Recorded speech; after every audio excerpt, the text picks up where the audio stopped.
या वर्षाच्या अखेरीपर्यंत भारताचं सगळं वॅक्सिनेशन पूर्ण होईल असं जे म्हटलं गेलं ते तुम्हाला वाटतं का ते होईल आणि 45 कोटी डोस सप्टेंबरमध्ये येतील कोविशिल्डचं असं जे सांगितलं गेलं होतं तर काय नेमकी परिस्थिती? हे तर पॉलिटिशियन थापा मारतात. आणखीन जे प्रोडक्शन आम्ही केलंय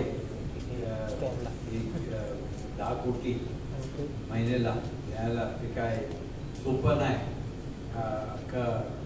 वर्ल्डमध्ये 10 ते 12 कोटी एक कंपनी देऊ शकत नाही. परंतु आम्ही सगळे ॲडव्हान्समध्ये प्रयत्न करून हजारो कोटीचं इन्व्हेस्टमेंट केलेलं आहे. म्हणून 110-120 पर्यंत आम्ही दरवर्षी देऊ आणि त्याप्रमाणे तुम्हाला कॅल्क्युलेट करायला पडत. प्लस जे बाकीचे वॅक्सिन मॅन्युफॅक्चरर्स आहेत ते 1 कोटी या 2 कोटी महिन्याला देईल तर ते प्रमाणे इम्युनायझेशन वाढत. पण किती ते लोक देऊ शकतं आणि किती थापा मारतात ते तुम्हाला विचार करावा लागेल. You mentioned about the cost at which you had the reduced cost of the vaccine. Pardon? You mentioned about the reduced cost of the vaccine and the losses that the family had to bear. So I just wanted to ask about a lot has happened over it. खूप threats आले होते कुटुंबाला पण ट्विटरवरही खूप troll केलं गेलं होतं. कुटुंबालाही काही धमक्या दिल्याचे चर्चा होती. लॉसेस पाहत आहे का?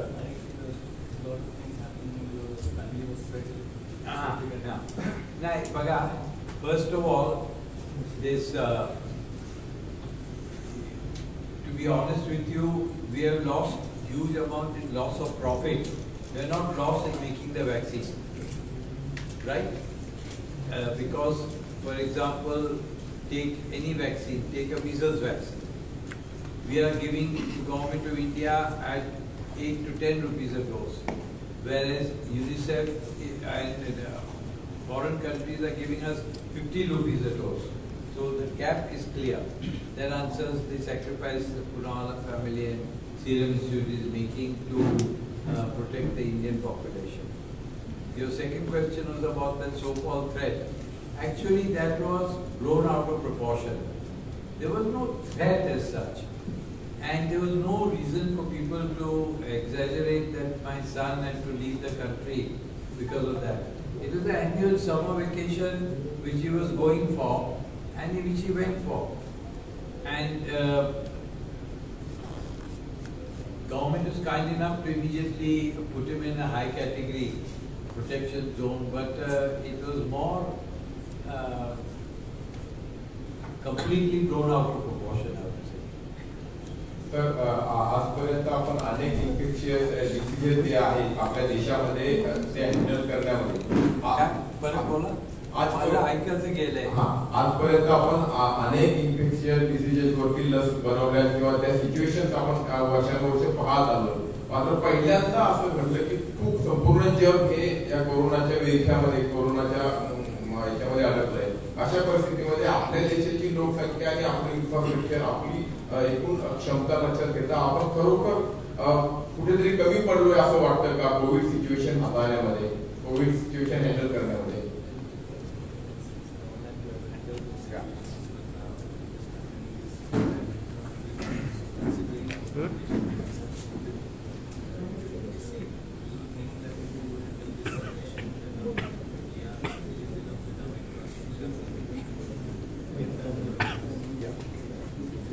काय मराठीमध्ये बोलू? सर्वांची अपेक्षा आहे की आम्हाला वॅक्सिन भेटायचं, पण ते सोपं नाही. इतकं प्रोडक्शन जे आम्ही केलंय कोटी 10 कोटी 15 कोटी पर्यंत आम्ही जाणार. ते अख्खं आमचे 20 वॅक्सिन जे आहे ते 15 कोटी महिन्याला होतात आणि हे एक प्रॉडक्ट आम्ही 15 कोटीला करतो कारण की आम्हाला देशाचे फिकर पडलेली आहे का ते लोकांना वॅक्सिन लवकर द्यावा. तर आमचे बाकीचे जे वॅक्सिन आहे त्यांना आम्ही थोडं मागा केलंय आणि कोविडला आम्ही प्रायोरिटी दिलेली आहे. आणि लॉकडाऊन बद्दल आपलं काय मत आहे सर? एकूण लॉकडाऊनची परिस्थिती? माझं मत आहे का लॉकडाऊन नाही व्हायला पाहिजे. I don't agree that there should be lockdown because if there is no lockdown, there will be more disease in the beginning, but there will become herd immunity. तुम्ही ऐकलं ना हर्ड इम्युनिटी काय? ते एकदाच kids आहेत लोकांना herd immunity भेटत आणि मी का म्हणतो herd immunity would be preferred to lockdown is because the death rate is very low. जर लई लोक मरत असेल तर लॉकडाऊन हे आहे उत्तम आहे, पण जेव्हा इतका लो रेट आहे आणि ते बी 50 ते 60% जे लोक मेले बी आहे ते नेग्लिजन्सनी मेलेले. कोण लवकर गेला नाही, कोणा ट्रीटमेंटचे पैसे नव्हते आणि दुसरा कोणी म्हणजे आम्ही देवाला हे करून कृपा करेल आम्ही करू आणि आम्ही ठीक होऊन जाईल. ते असे लोक बी आहेत, वेगळे वेगळे कम्युनिटीचे लोक आहेत जे वॅक्सिन घ्यायला नाही मागत, ट्रीटमेंट बी घ्यायला मागत नाही. आणि मग एकदम जेव्हा बिमारी वाढून गेली तेव्हा ते हॉस्पिटलमध्ये जातात, ते टू लेट. हे सर्व केअरफुली मॉनिटर केलं लोकांना आणि लगेच काहीतरी सिम्पटम भेटली आणि लगेच ट्रीटमेंट घेतले तर फार लोक कमी मारतात. आणि किती लोक नाही मारणार म्हणून वॅक्सिनचं डिमांड बी कमी होईल तर मला काय फिकर नाही. मला लोकांचे दुकानला पैसे नाही बनवायचे. सर असं म्हटलं गेलं की काही वर्षानंतर कोरोना जो आहे तो सर्दी पडशासारखा राहील आजार. कोरोना आजार राहील पण तो सर्दी पडशासारखा राहील असे म्हटले गेले. दुसरं इफेक्ट विल बी लेस. आणि दुसरं सर की कॉकटेल लस प्रभावी असं पण म्हटलं आहे की कोवॅक्सिन आणि कोविशिल्ड असे दोन मिक्स घ्या. तर ते पहिले सोपं आहे उत्तर द्यायचं, तर ते मी विरोध आहे.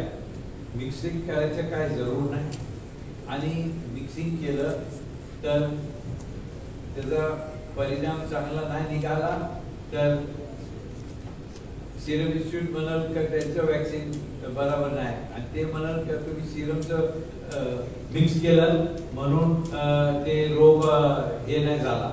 म्हणून I think it's very wrong and you can quote me for encouraging mixing of the vaccine which is not at all proven in a field trial of thousands of people before such a suggestion should be encouraged.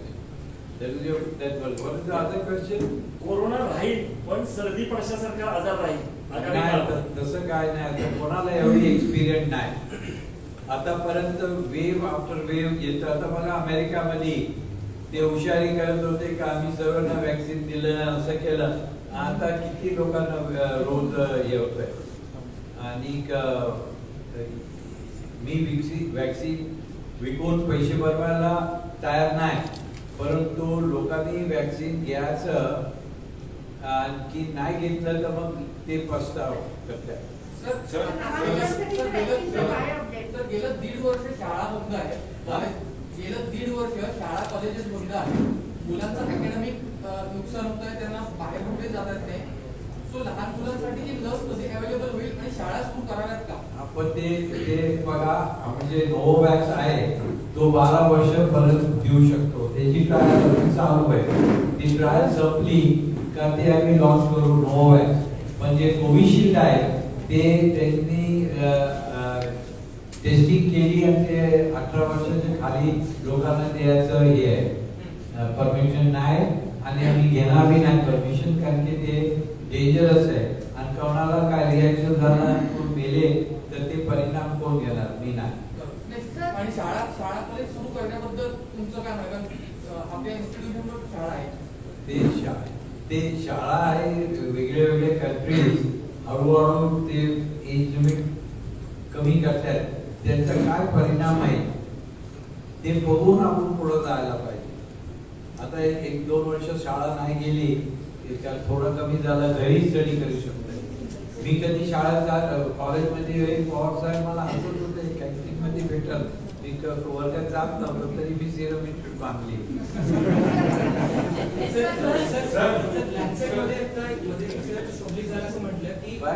लॅन्सेटमध्ये एक report आला होता की कोविशिल्डचे जे antibodies आहेत ते काही आठवड्यानंतर कमी होत आहेत. ते खरं आहे. 6 महिन्याच्या नंतर कमी होत आहे, पण त्याची what is called memory cell राहते. तो मेमरी सेल राहील, पण रोगला कॉम्बॅट करायला टायटर पाहिजे. जे तुम्ही म्हणताय ते बरोबर आहे. 6 महिन्यानंतर टायटर कमी होतं, म्हणून मी तिसरा डोस घेतलाय आणि मी 7-8 हजार जे आमचे कामगार आहेत सिरममध्ये त्यांना मी दिलाय तिसरा डोस. तर ज्याला 6 महिने झाले सेकंड डोसच्या नंतर, तर माझी विनंती आणि ऍडवाइस आहे की तिसरा डोस घ्यायलाच पाहिजे, म्हणजे बूस्टर डोस बूस्टर डोस. आणि त्याच्यानंतर काय होणार ते आपल्याला स्टडी करायला पडेल. कारण की नवीन रोग आहे आणि कोणा काय बी बोलल, कोण एक पेपर वाटतंय, कोण दुसरं पेपर वाटतंय, ते आपल्याला जरा स्टडी करून मग त्याचा परिणाम घ्यायला पाहिजे. सर, कॅन्डिडेट ड्रग जे आणत आहेत कोल्हापूरच्या जवळची जी इस्रा कंपनी, त्याच्यात सिरमचं काय होईल? मी वाचलं, माझ्या मुलांनी केलेलं आहे, तर त्याच्याबद्दल मी सांगू शकत नाही आता. आणि इथे असं आहे का, हे किती लोक येतात, आम्हाला हे करून द्या, आम्ही ते R&D करू.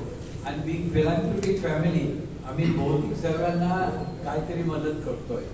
जरा टोळा लागला तर खरं आणि गुड लक टू दॅट, पण आपण त्याच्यावर विश्वास करू शकत नाही.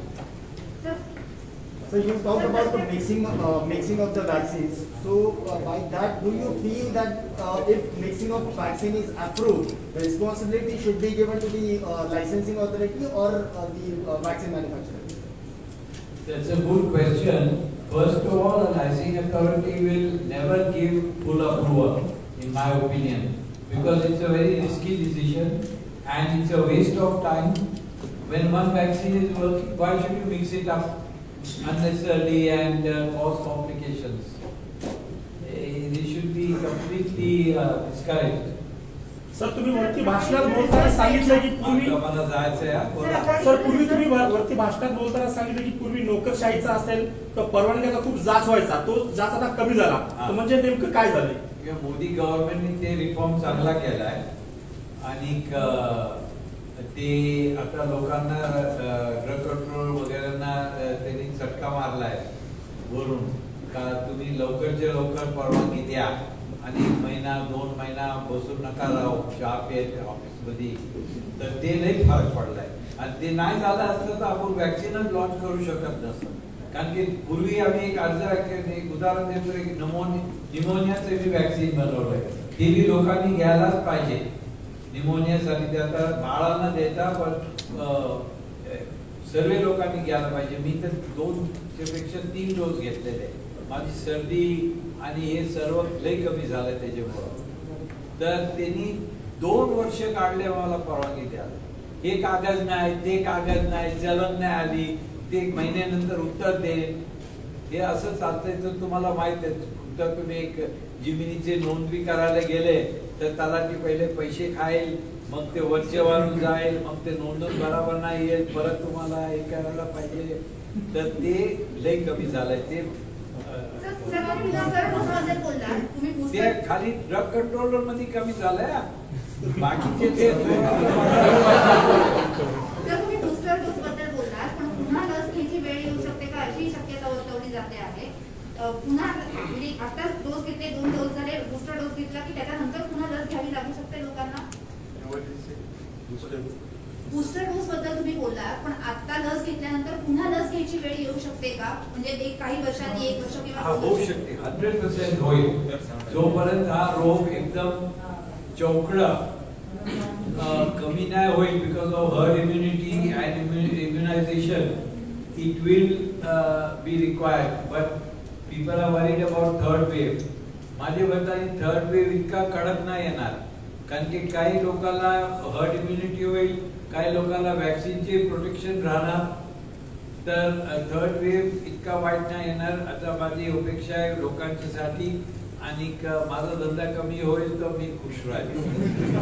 सर, एक्सपोर्ट्स तुम्ही म्हटलं की बंद करण्यात आले. नाही, ते तर फार वाईट केलंय मोदी गव्हर्नमेंटनी. माझ्या मुलाने सांगितलं तू तोंड बोलू नको, परंतु माझा व्ह्यू आहे का एक्सपोर्ट खोलायलाच पाहिजे.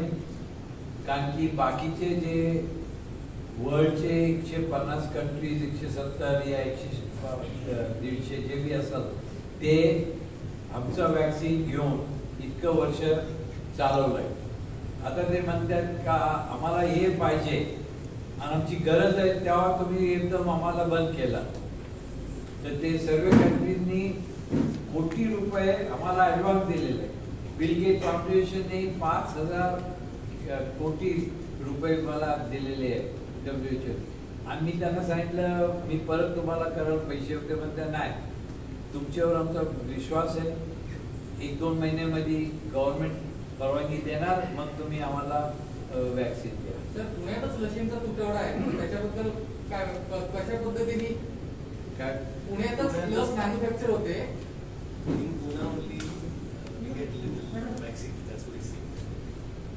आम्ही त्यांना सांगितलं की पुण्यामध्ये सर्वांना जास्त रोग दिसतोय डेटामध्ये, आणि पुण्यामध्ये जास्त रिलीज तुम्ही करा, कारण की आमचे निशाणी पुण्यामध्ये आहे. पण ते मोदी गव्हर्नमेंट उत्तर बी द्यायला तयार नाही. ते म्हणतात की आम्ही जे आम्हाला वाटलं ते आम्ही करतो. Last question. सुरुवातीला जेव्हा लस आली तेव्हा सांगितलं होतं पहिला डोस घेतल्यानंतर दुसरा डोस हा 28 दिवसांनी घ्यायचा आहे. त्याच्यानंतर आता सांगितलं की 84 दिवस झाल्यानंतर तुम्हाला दुसरा डोस भेटेल. नक्की खरं काय असतं? डोस किती दिवसांनी घेतला पाहिजे? खरं म्हणा 2 या 3 महिन्याच्या मध्ये घ्यायला पाहिजे, तुम्हाला जशी आवश्यकता आहे तशी. पण जेव्हा प्रॉडक्ट अवेलेबल नाही म्हणून मोदी गव्हर्नमेंटनी निशाणा काढला का 3 महिने द्यायला पाहिजे. पण ते 2 महिना वुड बी राईट. आणि मी पहिले घेतलं होतं 1 महिन्यात, ते बी रॉंग आहे. 2 महिन्याचा गॅप अगदी उत्तम होईल. तसं मग त्याच्याबरोबरच आपण सांगितलं होतं की ज्यांना कोरोना होऊन गेलेला आहे त्यांनी 3 महिन्यानंतर 3 नाही 6 महिने. 6 महिन्यानंतर तर त्यात ते ठीक आहे. 6 महिने 9 महिन्यानंतर मी घेतलं तर चालत. त्याच्या अपेक्षा बाकीच्या लोकांना बिलकुल वॅक्सिन नाही भेटलंय, त्यांना प्रायोरिटी द्यायला पाहिजे. Okay sir